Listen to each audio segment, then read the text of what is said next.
The elder council members nodded in agreement. A species ashamed of its history would bury that history. A species that buried its history was a species struggling with its own identity. These were not the hallmarks of galactic power. These were the hallmarks of galactic adolescence. No seat in the Galactic Compact, another analyst confirmed. No trade treaties, no tribute networks, no recorded diplomatic contacts beyond today.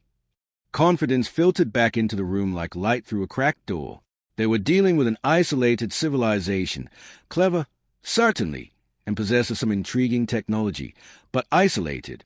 The ambassador's words, however unsettling, were the performance of a species trying to project strength it did not possess.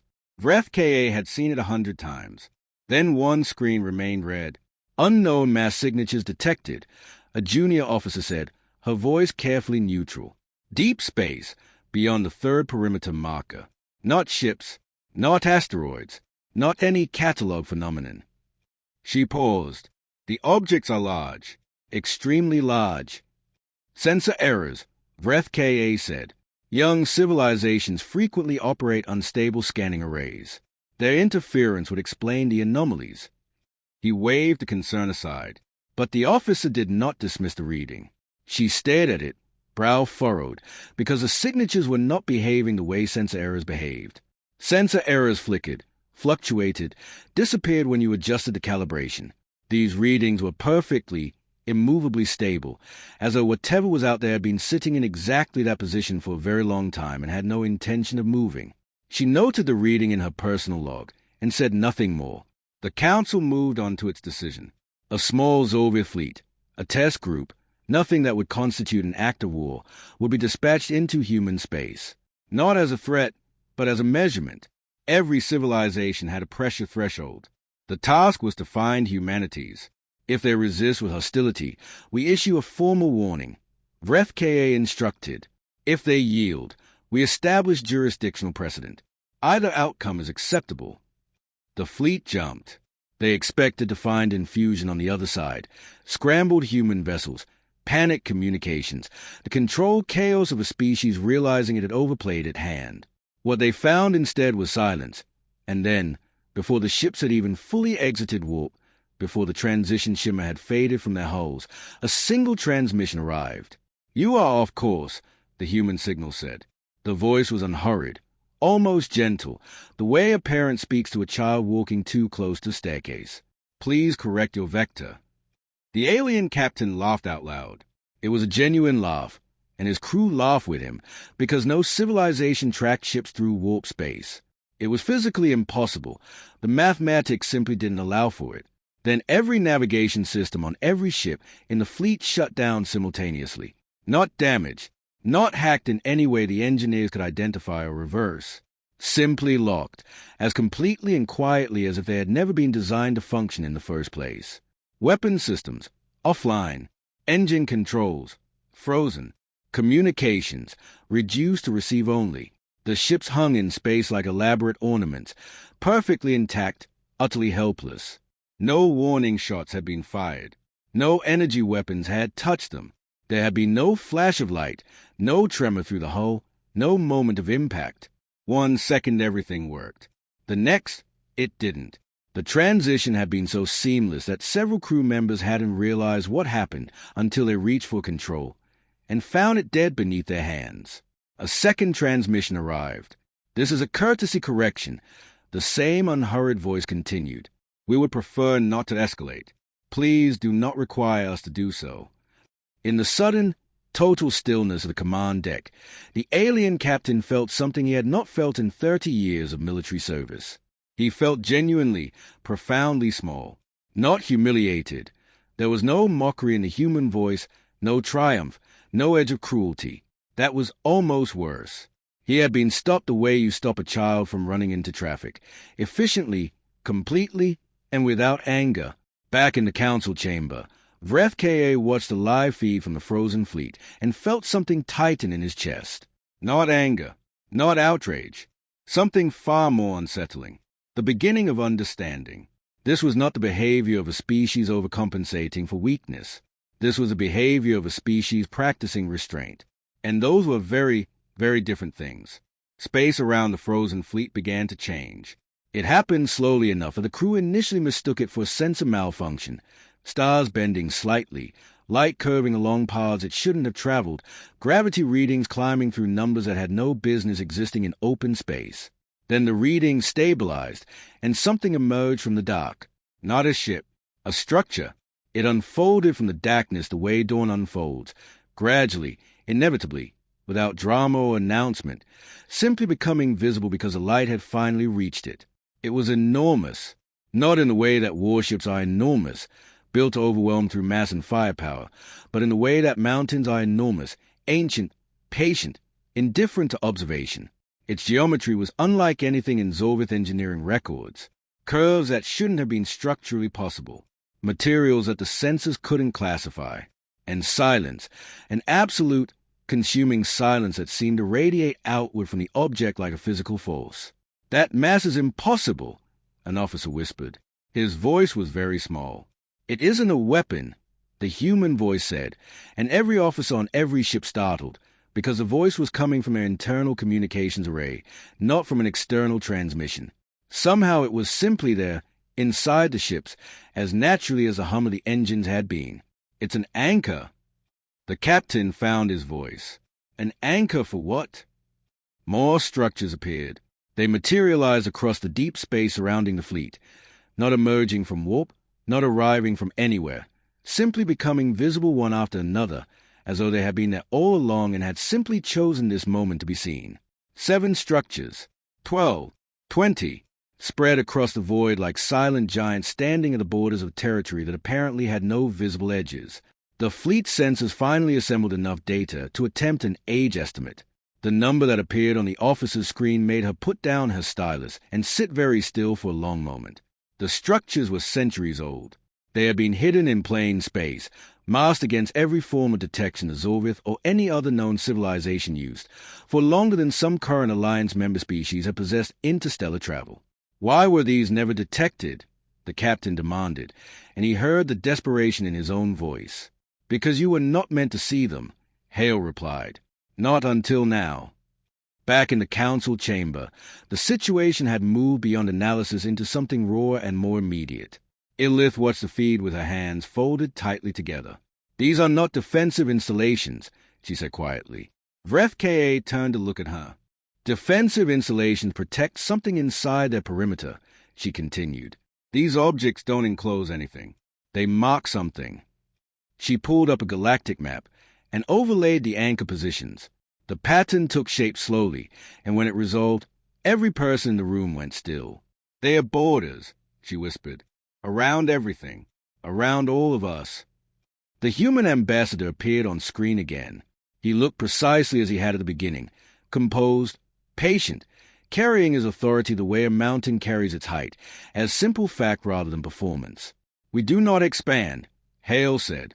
"We stabilize." He looked directly into the camera. "When civilizations grow violent beyond correction, we contain them. When they grow wise, we step aside.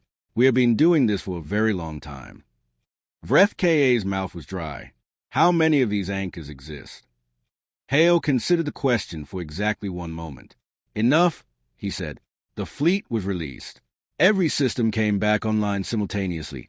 Engines, navigation, weapons, communications, all of it restored without ceremony, without damage, without a single diagnostic error.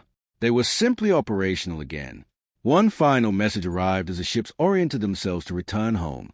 "First contact. Concluded," Hale said. "We trust a second demonstration will not be necessary." The council demanded the full historical record. This time, they searched without assumptions. Illith led the effort, pulling sealed archives, cross-referencing ancient signals once dismissed as cosmic background noise, tracing patterns through centuries of galactic history that no one had ever thought to connect because no one had ever imagined they might be connected. What emerged was not a timeline. It was a revelation. Empires had vanished. Not fallen. Fallen empires left ruins, refugees, successor states, the scattered detritus of catastrophic failure. These empires had simply stopped. Their expansion had ceased, Their aggression had cooled, their borders had crystallized in place as though someone had quietly removed whatever it was that had been driving them forward. Species that had been months from launching extinction-level conflicts had inexplicably stood down, permanently and completely. The timestamps aligned with human expansion routes. "This cannot be coincidence," Elith said. Her voice had lost its professional distance. This was managed. Ancient battle footage surfaced from the deepest archives, records of conflicts so dangerous they had been removed from common galactic memory to prevent widespread panic. Wars against species that consumed stellar energy directly, empires that destroyed planets not in conquest but in industry, treating inhabited worlds as raw material. Threats so fundamental that their existence had been sealed away rather than risk the cascade of terror their true nature might trigger. In every conflict, one force appeared briefly. No flags, no declarations, no victory speeches, just resolution. The threat would exist, and then, with the quiet finality of a door closing, it would not. That force was human, Elith said. The Council looked at the footage in absolute silence. Humanity had fought monsters the galaxy never knew existed, had stood between known civilization and oblivion so quietly, so completely, that the galaxy had never noticed the wars were happening at all. The most dangerous battles in galactic history had been won without an audience, without recognition, without so much as a footnote in the surviving records. Hale appeared on screen again. He had the look of someone who had expected this conversation, and had spent time deciding exactly how much to say. "You are reviewing events your archives classify as natural collapses," he said. "They were not natural." "Why?" Vreth Ka demanded. The single word contained multitudes. Why hide it? Why fight it? Why carry it alone? Why pretend? Why spend centuries concealing this? What is the purpose of holding that kind of power in silence? Hale was quiet for a moment, not uncertain, considering, as though he was selecting, from a large collection of true things, the most useful truth for this particular moment. "Power displayed becomes power challenged," he finally said. "Every civilization that broadcasts its strength attracts the attention of every civilization that believes it can surpass that strength. You create the very wars you're trying to prevent." His eyes were steady, direct. "We learned this early. We decided the alternative was worth the cost." "The alternative being what exactly?" an elder asked. "Invisibility," Hale said. "We chose to be the silence at the edge of the storm rather than the eye of it." He let that settle for a moment, then continued. "We watch. We wait. When a species crosses certain lines, genocide, enslavement, the deliberate extermination of entire civilizations, we intervene. Quietly, permanently. We do not require applause. We do not require acknowledgement. We require compliance. And if a species refuses compliance?" Vreth Ka asked carefully. "Then we escalate." Hale said. "We warn first. We restrict second." He paused. The pause itself felt deliberate, a space carved out for what came next to land properly. The third step has no comfortable name. "How many times have you reached it?" Elith asked. Hale met her gaze with an expression that carried something very old in it. "Fewer than you might fear," he said. "More than the galaxy has been permitted to remember." The Council absorbed this in silence. Vreth Ka finally asked a question that had been building since the beginning. "What do you want from us?" Hale answered without hesitation. "Nothing. Continue as you are. Trade, grow, explore, build the civilization you are capable of building." A breath. "But understand this clearly. First contact is not an invitation. It is a reminder." "Of what?" Hale looked at the camera for a long, unhurried moment. "That freedom is not a default state of the universe," he said. "It is maintained by someone, at cost, and it persists only as long as the civilizations who enjoy it choose to deserve it." The screen faded to black. The council chamber was quiet for a very long time. They had encountered gods before, species so advanced they seemed to transcend ordinary categories. They had met kings and conquerors, civilizations so old they made the Zorvith look like children. But they had never met a species that carried absolute power with such conspicuous, principled restraint. Never met a civilization that could have ruled everything and had chosen, deliberately and repeatedly, not to, that had found something harder than dominance and had decided it was worth the sacrifice. Not just once, every day, for centuries, in the dark, without recognition. The galaxy did not sleep after first contact. The information moved differently than news typically moved, not in urgent bursts, not in panic dispatches, but in quiet updates, in course corrections, in policy reviews conducted behind closed doors by leaders who had received exactly enough information to understand that certain behaviors would no longer be strategically viable. Expansion fleets slowed. Territorial disputes that had been building toward violence were abruptly settled through negotiation. Species that had been planning preemptive strikes found reasons to reconsider. No one announced this. No one needed to. The lesson had been delivered cleanly, completely, and without a single act of violence. The Zorvith Council met one final time. Vreth Ka stood before the chamber and spoke without his usual performance of authority. He didn't need it anymore. Something had shifted in the room's relationship with power, with what it meant, with where it actually resided. "We misjudged them," he said simply. "We searched for an empire and found something else entirely." A formal transmission was prepared. It was not a challenge. It was not a surrender. It was recognition, the most difficult kind, the kind that requires setting down something you believed about yourself and picking up something true. The signal reached Earth in seconds. Hale appeared on screen, unchanged, unaged, carrying the same improbable calm as always. "You are recognized as the supreme authority of this galaxy," Vreth Ka said. "Not by force, by fact." Hale looked at him with something that might, in a certain light, have been cold compassion. "We don't accept authority," he replied. "We accept responsibility. Those are not the same thing." That answer traveled farther than any fleet. It moved through the communication networks of every species that intercepted the transmission, and in its simplicity it carried something that changed the quality of the silence it traveled through. Authority is what you claim. Responsibility is what you carry.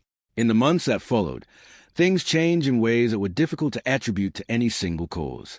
Slave worlds were quietly liberated, not through external military intervention, but through the strange, sudden collapse of the economic and political systems that had sustained their captivity.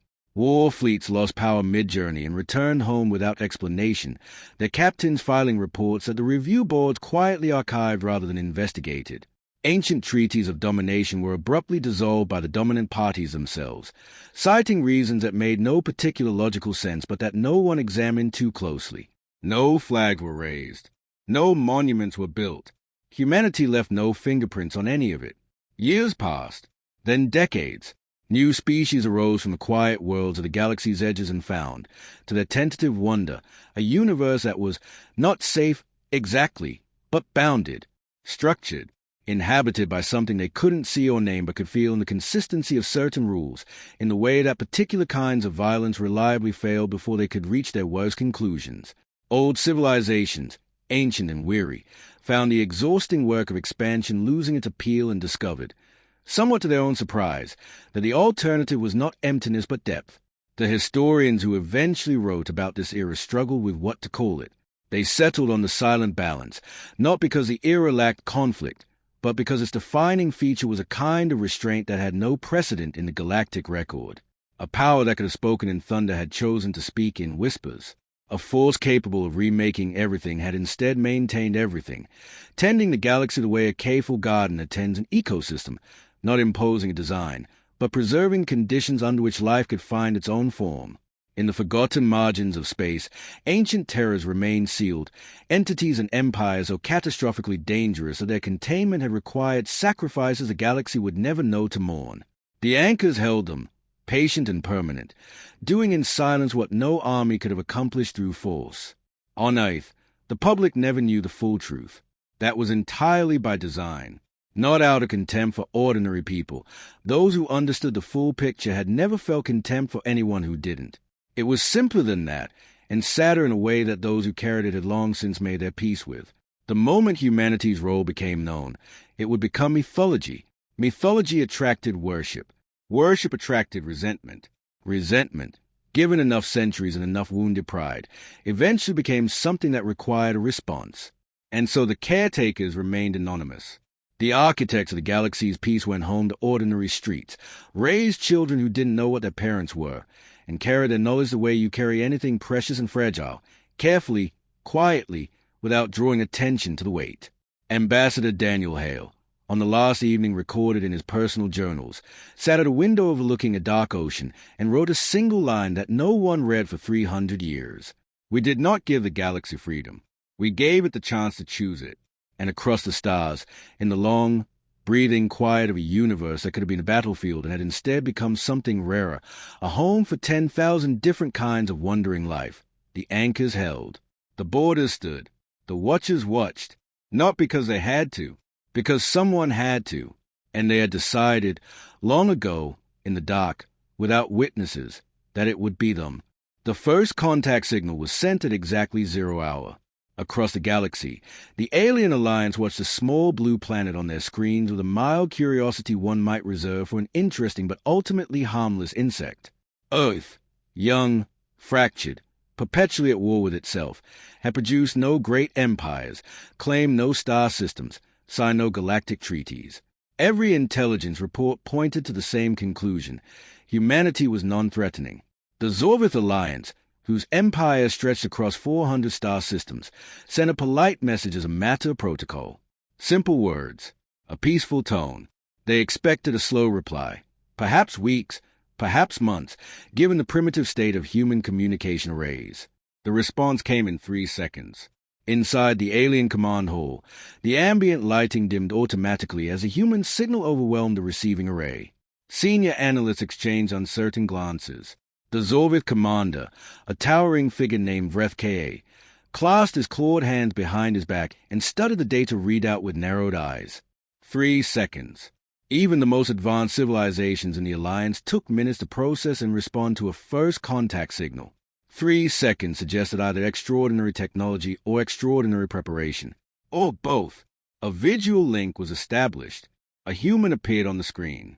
He was unremarkable by most galactic standards. No ceremonial armor, no rank insignia blazing with bioluminescent pride, no weapons displayed for intimidation. He simply stood still, his hands relaxed at his sides, his posture carrying the quiet ease of someone who had been expecting this moment for a very long time. His eyes were dark and steady. His expression was controlled to the point of appearing almost bored, not dismissive, but deeply, unnervingly calm, like the surface of a lake so deep that nothing disturbed it from below. "I am Ambassador Daniel Hale," he said. His voice was measured, each word chosen with surgical precision. "You have entered restricted space." The phrase rippled through the command hall. Restricted space. A few of the junior analysts suppressed laughter. The elder council members allowed themselves a dignified version, small, quiet smiles that said how charming. Commander Zorvith leaned forward with the confidence of a being who commanded 400 worlds. "Restricted by whom?" he asked. "You are not listed as a galactic power. This contact is a formality, an act of courtesy extended to emerging civilizations." The human ambassador nodded slowly. "That is correct," Hale replied. "We do not list ourselves." The laughter died. A silence settled over the chamber that no one quite knew how to fill. It was Zorvith's chief analyst, a sharp-minded scholar named Lith, who leaned toward her commander and whispered the question the entire room was thinking. "Why not?" As if he had heard, and perhaps he had, Hale continued, his voice as calm and level as before. "Because those who rule do not need permission." The silence that followed was of a different quality entirely. It had weight to it. Then something moved behind the ambassador. It was there only for a moment, a shadow crossing the visual feed, a shape that the camera struggled to resolve. Something so vast that the senses couldn't determine where it ended and the darkness of space began. It dwarfed anything the Zorvith knew how to build. Then the image returned to normal, the background once again the clean, neutral interior of what appeared to be a standard communication facility. Several analysts stood up from their stations. Zorvith opened his mouth to demand an explanation, but Hale raised one hand. It was not an aggressive gesture. It was a gesture of a patient teacher asking a class to settle.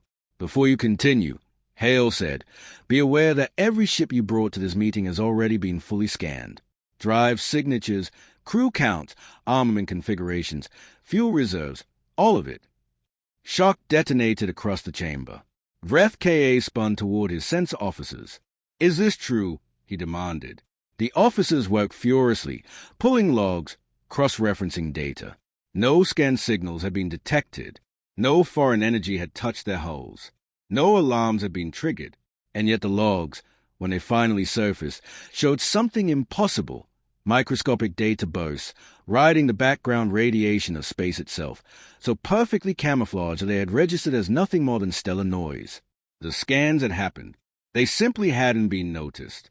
"First contact protocol," Hale said, as if explaining something mildly obvious. "We observe first. We respond later." The signal ended. In the stunned silence of the command hall, amid the hum of confused machinery and the shallow breathing of rattled officers, one truth crystallized with terrible clarity. The Zorvith Alliance had not discovered humanity. Humanity had already discovered them, and had been watching, quietly and patiently, for longer than anyone dared calculate. Vreth Ka refused to let fear take root. He was a commander of 400 worlds. He had stared down species that ate their own young for sport. He would not be undone by a calm man in a moving shadow. "Analyze everything," he ordered, and the chamber roared back to life. Human data flooded every screen. History, biology, territorial maps, military records. The analysts worked through it with professional precision, and the initial results were paradoxical enough to be almost reassuring. Humans had fought wars. Yes, brutal, devastating, horrifically creative wars. But none of those conflicts appeared in the Galactic archives.